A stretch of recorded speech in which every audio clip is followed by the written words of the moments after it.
नमस्कारः, स्वागतम् अत्र भवतां सर्वेषाम् अस्मिन् संस्कृत वार्ता प्रसारणे। अहमस्मि सुनील जोशी। सम्प्रति अद्यतन वार्ताः। कतिपय कालपूर्वमेव प्रधानमन्त्री श्री नरेन्द्र मोदी श्रीलंका देशं सम्प्राप्तः। कोलंबो विमानपत्तने श्रीलंका देशस्य प्रधानमन्त्री रानिल विक्रमसिंघे उच्चस्तरीय शिष्टमण्डलेन सह तस्मै स्वागतं व्याहृतवान्।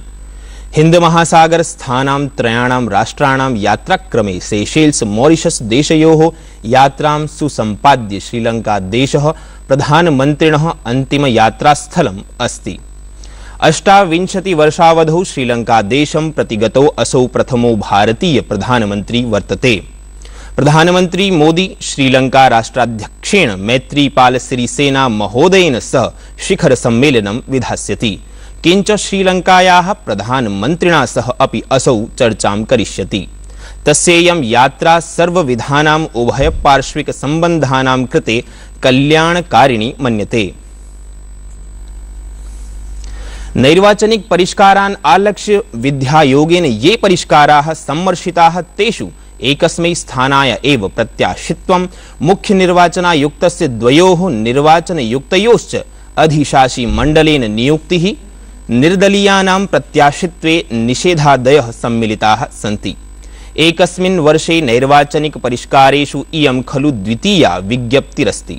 आयोगेन अनिवार्यं मतदानस्य विचारोऽपि अस्वीकृतः। निर्वाचनां शुद्धतायाः संरक्षणार्थम् अनेन कस्यापि सदनस्य अवधेः समापनात् 6 मासेभ्यः पूर्वं प्रशासन प्रयोजित विज्ञापनेषु अपि प्रतिबन्धः संस्तुतः। नैर्वाचनिक वित्तीय व्यवस्थासु अनेन कथितं यत् केनचित् प्रत्याशिना तस्य प्रतिनिधिना वा कृतस्य व्ययस्य आकलन कालः नामाङ्कन तिथेः आरभ्य परिणाम घोषणा यावत् स्वीकरणीयः। मॉरिशस देशस्य राष्ट्रीय दिवसस्य आयोजने प्रधानमन्त्री नरेन्द्र मोदी मुख्यातिथिरूपेण अवर्तत। विगत दिवसे प्रधानमन्त्रिणः स्वागतं मॉरिशस देशस्य राष्ट्राध्यक्षेण प्रधानमन्त्रिणा च व्याहृतम्। श्रीमोदिना स्वीय अभिभाषणे प्रोक्तं यत् मार्च मासस्य 12 दिनाङ्कः भारते अपि बहु महत्त्वम् आधत्ते।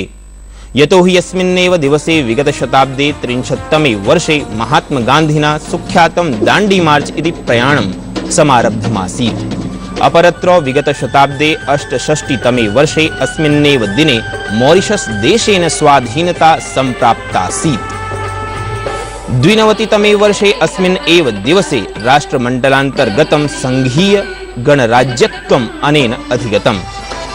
महता उल्लासेन भव्यतया च दिवसोऽयं तत्र समायोजितः।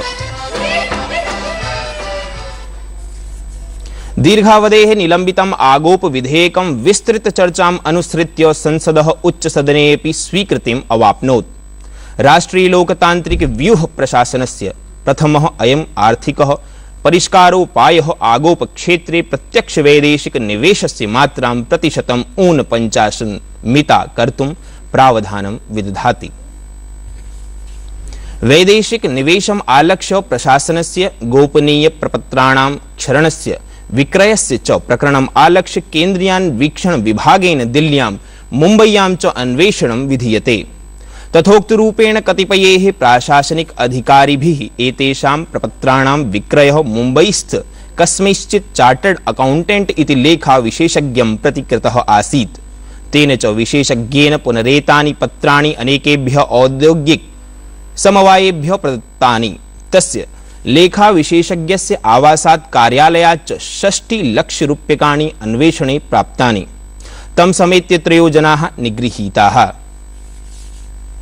भारतीय जनता पार्टी इति दलस्य नूतन राष्ट्रीय कार्यकारिण्याः प्रथमं राष्ट्रीयाधिवेशनम् आगामिनी मासे आद्ये सप्ताहे बेंगलुरु नगरे दलाध्यक्षेण अमित शाहेन समायोजयिष्यते।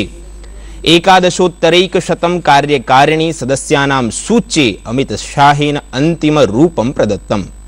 एतस्यां कार्यकारिण्याम् इतरेः सह प्रधानमन्त्री नरेन्द्र मोदी, प्राक्तन प्रधानमन्त्री श्री अटल बिहारी वाजपेयी अपि सम्मिलितौ स्तः।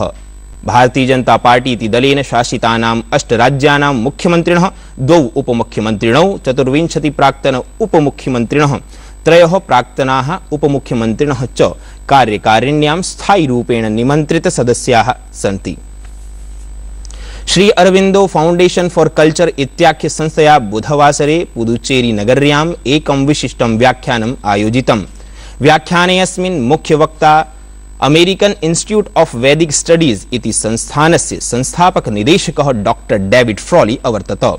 समकालीने विश्वे वेदानां प्रासंगिकता इति विषयम् अवलम्ब्य तेन प्रोक्तं यत् तेन स्वीया आध्यात्मिकी यात्रा खलु वेदानां सहायतया एव समारब्धा। वेदानाम् अर्थानुसन्धाने योगीराजस्य महर्षेः अरविन्दस्य योगदानं तेन भृशं संस्तुतम्। असौ प्रतिपादितवान् यत् वेदास्तु वस्तुतः समग्र मानवतायै रिक्तत्वेन वर्तन्ते, एतेषाम् आत्मनि संस्थापनार्थं च अस्माभिः अंतरात्मनि गभीरा समग्रा समानेतव्या।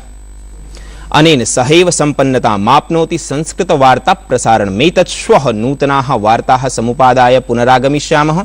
भवेत् तावत् शुभं मङ्गलम्।